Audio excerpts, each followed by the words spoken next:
Well, I'm finally off the motorbike for a bit. It's taken me a while to finish editing the remaining videos from the last trip. I've been in the editing cave for far too long, hence all this. If you're new here, I've just finished a solo motorbike camping trip through New South Wales, then Western Victoria, then a lap around Tasmania, back through the Victorian High Country, and then along the New South Wales coast. I've had a lot of questions about two main things. One, what gear did I use? And two, what was the Royal Enfield Himalayan like? So I thought I'd make a couple of videos to answer each of those questions. But first, I might just get rid of the castaway look. That's better. Well, there's not a lot of room in here to show you all the gear, so let's head out where there's more space. Now that I've got some space to do this, this is my gear review. We might as well start with bag. It's an MEC bag, which is like REI in the US. Not sure the Australian equivalent. It's probably a bit above Anaconda. I originally got it for backcountry snowboarding shoots and also surf trips, the outer islands of Indonesia, in case it went overboard, or if you're in the snow, just keeping water out. Like most waterproof bags, it's got the seal at the top that you unwrap, and then on the side you've got the valve that let the air out while you're trying to cinch the thing down. So, it's big. And just trying to dive in and get everything was a little tricky, so I was thinking about maybe having two bags, one just for the camping gear and that sort of stuff, and then another one for the clothes and bits and pieces. But that would be another trip. Next, we have, we may as well go into it, I guess. Lucky dip. Actually, pants I used, they are Dins. They are actually a Kevlar weave right through, so not just in the important places, it's right through. Super comfortable. They've got the armor in the knees and the hips. Did the job. Very happy. So next up's the jacket I used, which is the Merlin, I think it's Shenstone Heritage Collection. I got it because of the vents. So this material here, obviously the air penetrates through it because it's summer, hot. So it also has a lining which is waterproof, so the jacket gets wet, but the lining stops you getting wet. If it's really heavy, obviously it's going to leak a bit, but it gets me by. And obviously got the elbow armour and the shoulder pad armour. Just move this way. Next up, boots. They're just normal boots. Kodiak from Canada. Really comfortable, but they've got no protection, no armour on the side, so I might upgrade next time. Clothing wise, I took, I think, 4 shirts, a couple of pairs of shorts, board shorts, swimming, 1 pair of long pants and thermals. I ended up buying a couple of extra shirts as it was summer and getting washing done was a little tougher than I thought, so I didn't want to stink too badly. But I did bring a lot of underwear and socks. So I think probably had 10 pairs of those. They're light and you can at least change underwears and socks. So that was clothing. Now the thing I got asked most about was my tent. My big Agnes, and it's the Tiger Wall Ultralight 2. This is probably the original one from 2015 for through hiking. The thing about it, it is 800 grams. It is super light. Obviously, that's why it's great for hiking because you get to carry it everywhere. But it's small and it fits in here and it saves weight as well, which is always good. There is a new version out, and from when I got it, they're a lot more expensive. But it has a side entry wall, and I would highly recommend getting a side entry wall because once you're in there and you've got bike gear, helmets, your bags, it is a two-person, a tight two-person, but maneuvering around if you want your head at one end or the other, depending on the slope of the ground, you want to be a bit more flexible. So side entry would just make that a lot easier. But great tent, I've had it for 8 years and it is in the same condition as when I got it. My sleeping mat. I did have another one, which was a little more expensive, super light, but it kept getting leaks in it. So got on eBay before I left, bought this for $45 and it's actually really comfortable. And it actually has a foot pump in at the end where you can pump it up. So that was a good purchase. Sleeping bag. This is just a Mountain Design Travel Light. It's pretty light, pretty compact. It can actually squash down even further than this, but this shape fits better in the bag, and it's rated for comfortable at 4 degrees Celsius, limited to -1 and extreme -16. So you'll survive in -16, but you're gonna be cold. So I only ever had one night where it was about 0 or -1, and I found it fine. I didn't feel cold at all. It zips right around like a blanket, and it has a little pouch in the hood for stuffing a puffer jacket in, so it's like a pillow, or you can use it as a pillow. So yeah, no, does well, that one. So that's everything out of the bag. Let's get into the panniers. Start with this side. Shower in a can. Deodorant. Spare straps. Just a few. I ended up breaking one strap, as you can see. So having spare straps of gear, always good. So I'll rapid fire some of this stuff. All those little things you use. Head torch, electrical tape, always comes in handy. Little pieces of wire, just comes in handy tying things off. Punch repair kits, always good. Have a lock for my helmet if you've got to go into shopping centres for food or something, just so you don't have to carry everything around. Again, someone could probably break it, but it sort of deters most people. On that point, I made a couple of little cables, just from Bunnings or Home Depot if you're in the US, and cut them to size just for my bags. Again, someone can steal them, but it's going to stop that random person just saying, "Ooh, there's a bag," and hoof it. So nobody stole anything, so must have worked. Rope, lighter with a long nose, don't burn your fingers doing fires. I do have a flint. If you're ever going to use one of these, practice before you take it somewhere, because you'll end up like, what's his name? Tom Hanks on Castaway. You'll be there forever. So practice that first if you're going to use one. I have a chain brake, obvious reasons, and I have spare linkage just in case I get some sort of issue with the chain and you can sort of jimmy something up to get to your next spot. My spork, fork, spoon, titanium, super light, love it. I do have knives, just for cutting stuff. I think there's 2 here. I think in Australia, you can't actually carry these outside on the bike. You have to be in a locked.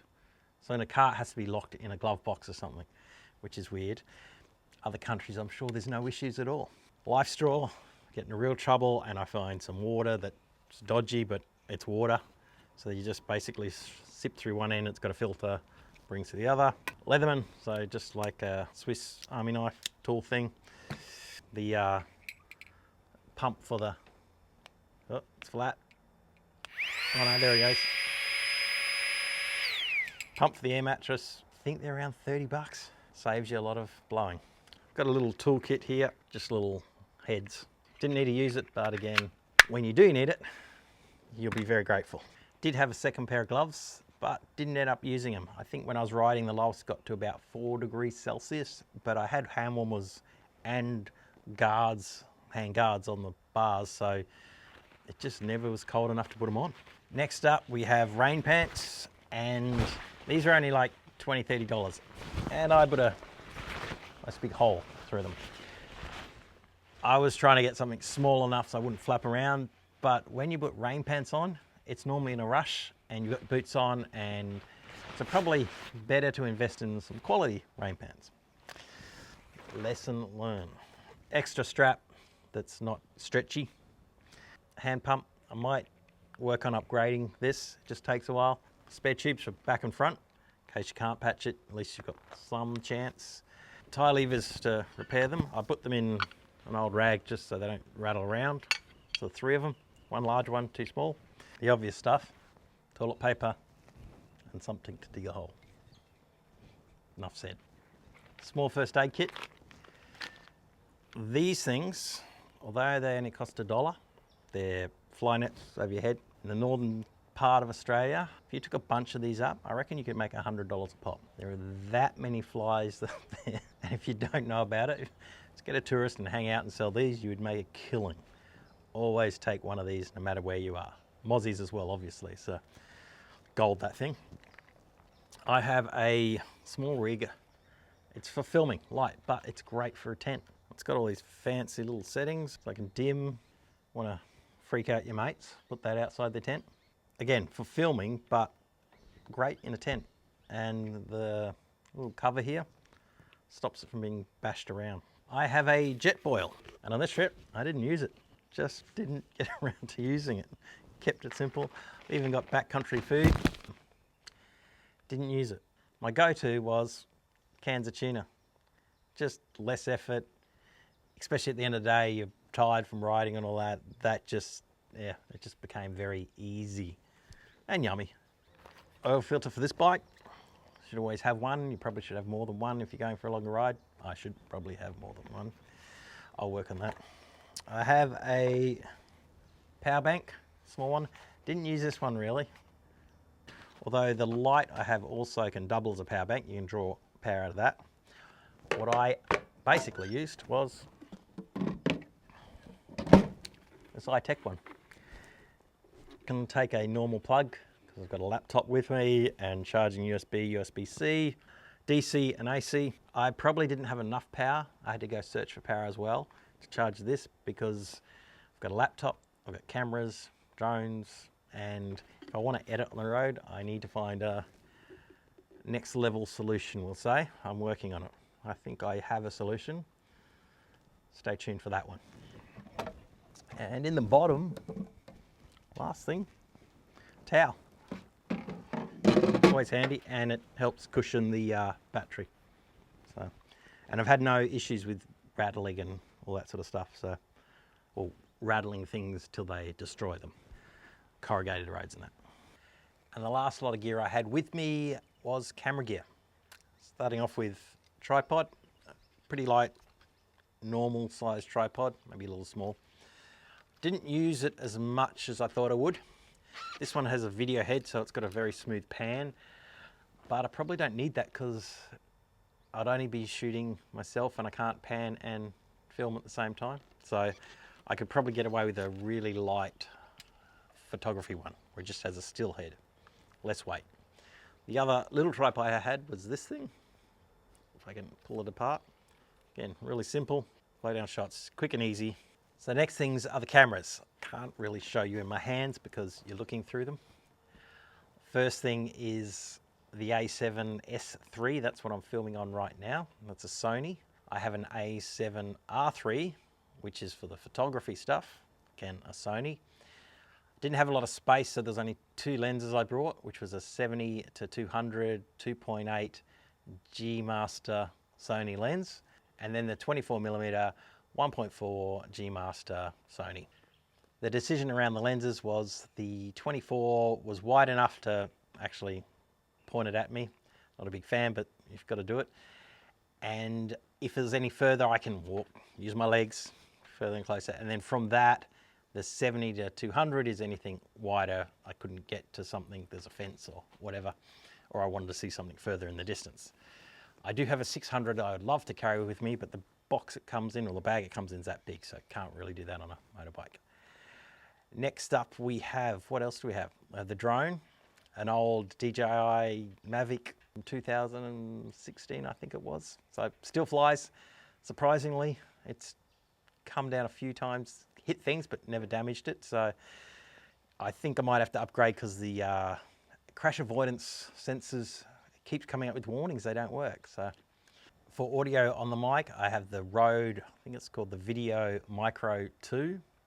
I normally use a larger Pro one, but getting it in and out of the bag, it just felt like it's going to snap. It's hard to get on.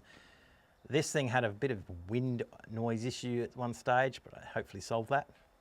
Does the job, and it's just so small that, yeah, it's just more about the usability of it. The quality is good enough. The usability is way better when it's that small. The other thing I have is lav mics from Rode again. They're wireless lav mics, the little square bricks. As you can see, there's a little lav mic here. It's attached to the camera wirelessly. Then we have what they call action cameras, so what sits on my helmet. Not a fan of them at all. Picture quality's not great. Obviously you've got GoPro, just not a great picture.